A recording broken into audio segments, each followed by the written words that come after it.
Donc maintenant, on va voir comment on se connecte à une plateforme d'échange décentralisée pour acheter une crypto-monnaie. On va toujours continuer sur notre petit exemple du bloc, enfin des blocs. Donc on est sur CoinMarket toujours et on aimerait savoir où est-ce qu'on peut acheter des blocs. Pour le savoir, que ce soit sur CoinGecko ou CoinMarket, vous allez souvent vers la fin. Donc là, je descends, je déroule.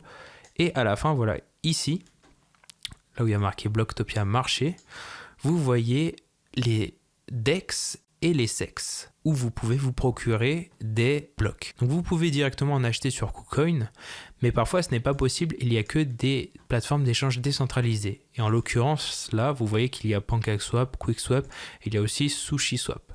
Donc nous, on va aller sur PancakeSwap, on pourra aller sur QuickSwap, mais je vais aller sur PancakeSwap pour vous montrer comment c'est. Donc là, on arrive sur PancakeSwap, voilà. Dès que je suis arrivé, il me dit que cette page ne supporte que Ethereum et la BSC.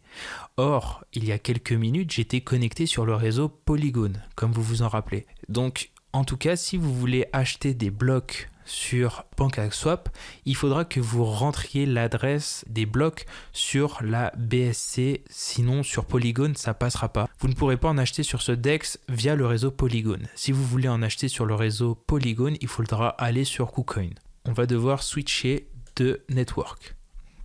Donc là, on passe de Polygon à la BSC, changer de réseau. Quand c'est la première fois que vous vous connectez à un DEX, donc à une plateforme d'échange décentralisée, il faudra que vous autorisiez la connexion entre cette plateforme et votre MetaMask, enfin entre la plateforme et votre wallet.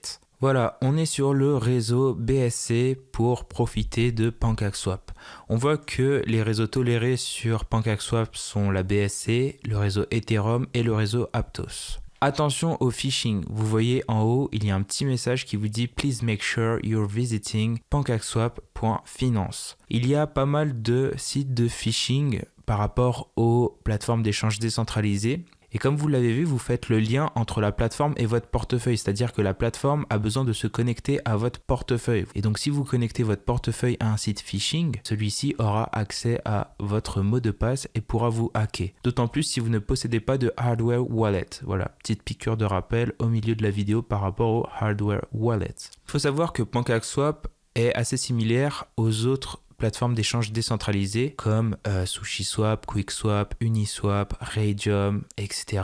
Il y en a beaucoup. Les fonctionnalités que je vais donc vous présenter sur PancakeSwap se retrouvent sur les autres plateformes d'échange décentralisées. Vous saurez donc maîtriser n'importe quelle plateforme décentralisée, c'est quasiment la même chose partout. Avant de vous parler des fonctionnalités de la plateforme décentralisée, je tiens à vous dire deux choses. La première est que les plateformes d'échange décentralisées sont gérées par des smart contracts qui vont servir en gros d'intermédiaires lorsqu'on va vouloir réaliser des transactions ou des échanges de crypto-monnaies. Et la deuxième chose, c'est que les crypto-monnaies qu'on va échanger, on ne peut pas les garder sur la plateforme d'échange décentralisée, elles sont directement renvoyées dans notre portefeuille. On garde le contrôle de nos actifs. Cependant, vous allez voir que grâce au stacking, on peut quand même laisser nos actifs sur la plateforme d'échange décentralisée. On va commencer par la fonctionnalité de trade en parlant des swaps. Donc qu'est-ce que c'est que les swaps? Ça va être tout simplement d'échanger une crypto-monnaie qu'on a dans son portefeuille contre une autre crypto-monnaie proposée sur la plateforme d'échange décentralisée. En l'occurrence, nous, on souhaitait acheter du bloc. On va donc importer le token bloc. On va le rechercher pour voir s'il est bien sur PancakeSwap, mais on sait déjà qu'il y est. Voilà, il est là. On va devoir l'importer. Quand on souhaite l'importer, on a un petit message qui nous prévient sur le fait que cette crypto-monnaie peut être fake, donc il faut bien s'assurer que ce soit bien la bonne crypto-monnaie, que ce soit pas un shitcoin. Les informations sont transmises via CoinMarket. On va donc aller voir sur la BSCAN pour voir si c'est bien le jeton bloc qu'on souhaite ajouter. Pour ça, on va aller sur bloc, token tracker bloc. On arrive ici, donc c'est comme tout à l'heure, on a le bon contrat qu'on a déjà ajouté dans notre portefeuille, le bon nombre décimal, la total supply qui est toujours de 200 milliards de blocs et toutes les transactions qui ont lieu. Donc c'est bien le bon bloc. On peut l'ajouter. Donc je comprends et on l'importe. Et pour obtenir ensuite les blocs, vous mettez le montant que vous voulez en BNB par exemple. Il vous dit le nombre de blocs que vous allez obtenir en échangeant ces BNB.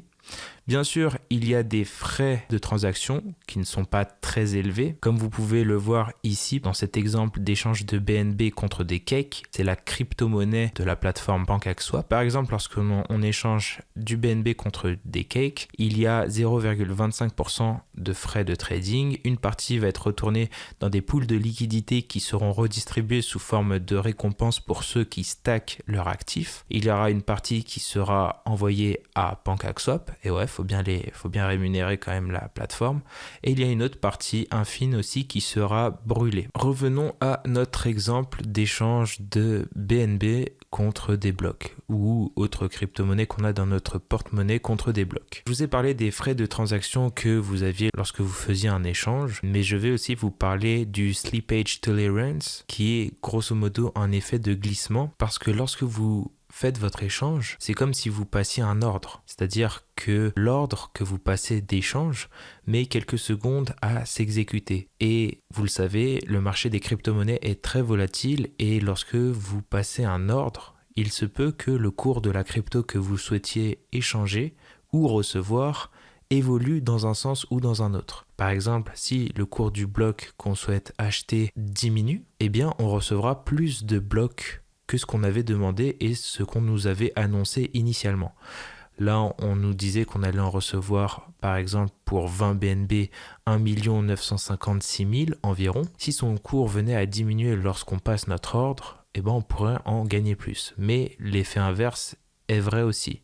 Si son cours augmente lorsqu'on passe notre ordre, on pourra en avoir moins. Donc le slippage tolerance, l'effet de glissement, est toléré à 0,5%. S'il y a une augmentation ou une diminution du cours de la crypto-monnaie de plus de 0,5%, l'ordre d'échange ne passera pas. En bas, on nous indique le minimum de blocs qu'on recevra au cas où il y a un effet de glissement qui est du coup négatif pour l'échange qu'on demande. Un peu plus bas, vous voyez le price impact. Donc, qu'est-ce que c'est que le price impact? C'est la différence entre le prix du marché et la taille de la transaction qu'on demande. Donc là, il est assez élevé, il est à 4,5%. Mais si vous faites des transactions avec des montants plus faibles, par exemple un BNB, on voit que le price impact diminue fortement. Comment le price impact va être déterminé? Il va être déterminé grâce au pool de liquidité. Grosso modo, on va regarder le prix d'un bloc par rapport au BNB et on va déterminer le montant de la taille de la transaction, combien ça va représenter dans la pool de liquidité. Et donc le price impact, en fonction du montant, du pourcentage que ça représente dans la pool de liquidité, va augmenter les frais de transaction. Et de ce fait, décourager de réaliser des transactions qui sont trop importantes et qui pourrait du coup rendre instable la pool de liquidité. Donc personnellement, je vous conseille de regarder donc ces deux choses-là, slippage tolerance et price impact, et de réaliser des transactions qui ne sont pas forcément très élevées pour avoir un price impact qui ne soit pas trop élevé lui aussi. Essayez de conserver un price impact inférieur à 2%. Donc ça, c'était l'une des fonctionnalités de PancakeSwap. Le swap, il y a aussi la limite. Si vous voulez prédéterminer un prix d'achat d'une crypto-monnaie, vous pouvez utiliser la fonctionnalité limite. Qu'est-ce que la fonction liquidity? La fonction liquidity va vous permettre de fusionner deux crypto-monnaies pour en obtenir une troisième. Ce qu'il faut savoir, c'est que pour fusionner deux crypto-monnaies, il ne faut pas mettre le même nombre de cryptos, mais il faut mettre le même montant. Et le nombre de crypto-monnaies que vous mettrez sera sûrement différent étant donné que le cours des deux crypto-monnaies ne sera pas le même. Vous pouvez faire différentes fusions, mais pourquoi est-ce que vous feriez une fusion de crypto-monnaies? Eh bien, pour utiliser la fonctionnalité Farms. Le farming.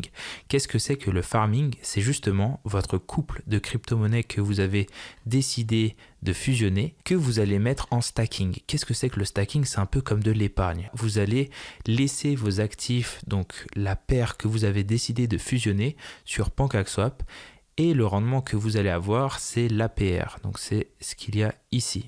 Voilà. Il peut être de 48%, 40%, 36%. Je tiens à vous dire qu'il n'est pas figé dans le temps et il peut évoluer à la hausse comme à la baisse. Tout dépend de certains facteurs comme par exemple le nombre de liquidity au sein de la pool. L'APR, c'est le rendement annuel de ce que va vous rapporter le stacking, donc l'épargne de votre couple de crypto-monnaies. En sachant que, comme je vous l'ai dit avant, vous ne mettez pas les deux crypto-monnaies, vous mettez la troisième crypto-monnaie que vous avez fusionnée et cette troisième crypto-monnaie possède les deux crypto-monnaies que vous avez fait fusionner. Je tiens aussi à vous préciser, en tout cas sur PancakeSwap, que la crypto de cette plateforme d'échange décentralisée, c'est le cake. Et donc, les taux d'intérêt que vous allez gagner seront en cake. Les 48,62% de rendement que vous ferez annuellement seront gagnés sous forme de cake, donc la crypto-monnaie de PancakeSwap. Si vous êtes intéressé par les cakes, ça peut être une bonne façon d'en gagner. En sachant que les cakes que vous gagnez ont un cours et leur cours peut évoluer à la hausse comme à la baisse. Les plus-values peuvent être plus importantes si le cours des cakes que vous avez gagnés augmente. Si on prend comme exemple le fait que vous ayez fusionné du cake et du BNB, vous avez une troisième crypto-monnaie qui va s'appeler LP quelque chose. Et les LP que vous avez, vous allez les mettre ici en stacking. Vous devrez déjà autoriser le farming en cliquant sur Enable et payer des tout petits frais, de l'ordre de 0,07$, quelque chose comme ça. Et ensuite, vous les mettrez à stacker. Vous pouvez les reprendre quand vous voulez. Sachez qu'ils ne sont pas verrouillés pendant une durée déterminée. Lorsque vous voulez, par exemple, récupérer vos LP plus ensuite les cakes que vous aurez gagnés, vous ferez Harvest et vous prendrez les cakes que vous avez gagnés. Et si vous voulez ensuite, parce que vous aurez une troisième crypto-monnaie, comme je vous l'ai dit, qui sera la fusion de deux crypto-monnaies, quand vous voudrez la défusionner, vous irez dans Liquidity. Ici, vous sera proposé de défusionner la troisième crypto-monnaie que vous aviez et de récupérer le montant des deux cryptos que vous aviez. Voilà. En montant la vidéo, j'ai remarqué que ce que je disais, c'était pas forcément vrai, mais ce n'était pas non plus faux. En fait, lorsque vous allez défusionner les deux cryptos que vous avez fusionnés, il se peut que vous ne retrouviez pas le montant que vous aviez à l'origine des crypto-monnaies que vous avez fusionnées. Pourquoi ? Parce qu'il va y avoir un phénomène d'impermanent loss. Je ne vais pas m'attarder sur ce sujet, je prévois de faire une petite vidéo qui explique ce sujet en vous montrant comment l'impermanent loss peut affecter vos crypto-monnaies en utilisant un calculateur d'impermanent loss. C'est assez simple, mais dites-vous juste que lorsque vous fusionnez deux crypto-monnaies, elles ont un cours. Et si leur cours change lorsque vous voulez les défusionner, par exemple, vous les avez fusionnés et laissés en stacking pendant 3 mois, mais pendant ces 3 mois, il y a le cours d'une des deux crypto-monnaies qui a augmenté et le cours de l'autre crypto-monnaie a baissé. Et bien là, vous aurez une impermanent loss plus ou moins forte. Lorsque vous allez les défusionner, vous allez voir votre montant total réduit par rapport à ce que vous aviez de base. Et vous aurez plus ou moins de crypto-monnaie qui vous sera rendue. Et par contre, si les cours des deux crypto-monnaies n'ont pas changé, lorsque vous les défusionnez, vous aurez exactement le même montant que vous aviez lorsque vous les avez fusionnés. C'est pour ça que je vous dis que le fait que vous retrouviez le même montant, ça peut être faux, mais ça peut être vrai aussi. Tout dépend de l'évolution des cours des crypto-monnaies que vous avez fusionnées. On regarde maintenant la fonctionnalité Pools. Donc la fonctionnalité Pools, c'est un peu du stacking. Donc vous voyez, il y a l'APR. Donc l'APR, c'est le rendement que vous aurez annuellement avec les taux d'intérêt que vous gagnerez. Il y a aussi l'APY. APR, APY, il y a une toute petite différence. C'est juste que l'APY, c'est la réinjection des taux d'intérêt que vous gagnez. Donc on peut dire un peu que c'est le principe des intérêts composés. L'APY sera plus alléchant que l'APR souvent et aura un plus gros montant, mais je trouve que l'APR se rapproche plus de la réalité étant donné qu'il n'y a pas une réinjection des taux d'intérêt qu'on gagne. Du coup, qu'est-ce qu'on y fait dans les pools ? Et ben dans les pools, c'est un peu plus simple que le farming. C'est juste une crypto-monnaie qu'on va stacker et la seule crypto-monnaie qu'on peut stacker, c'est le cake. Donc on va gagner des taux d'intérêt dans une autre crypto-monnaie. Pas ici parce que là, on épargne notre cake et on gagne d'autres cakes. Voilà. Mais par exemple, plus bas, si on parle du MGP, on va stacker nos cakes et on va nous rémunérer en MGP. Donc si vous avez une appétence pour le cake plus une autre crypto-monnaie qui est ici, ça peut être intéressant de stacker vos cakes pour obtenir une des cryptos qui sont ici.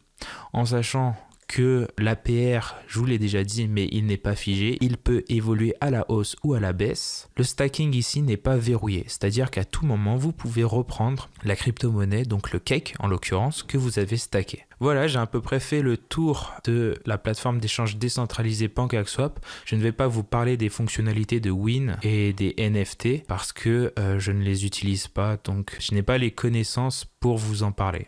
On arrive sur la fin des 3 tutoriels sur comment bien commencer à investir en crypto-monnaie. Vous savez maintenant utiliser un wallet, envoyer des fonds vers une plateforme d'échange centralisée ou utiliser une plateforme d'échange décentralisée. J'espère que ces tutoriels vous auront aidé. Je vous dis à une prochaine.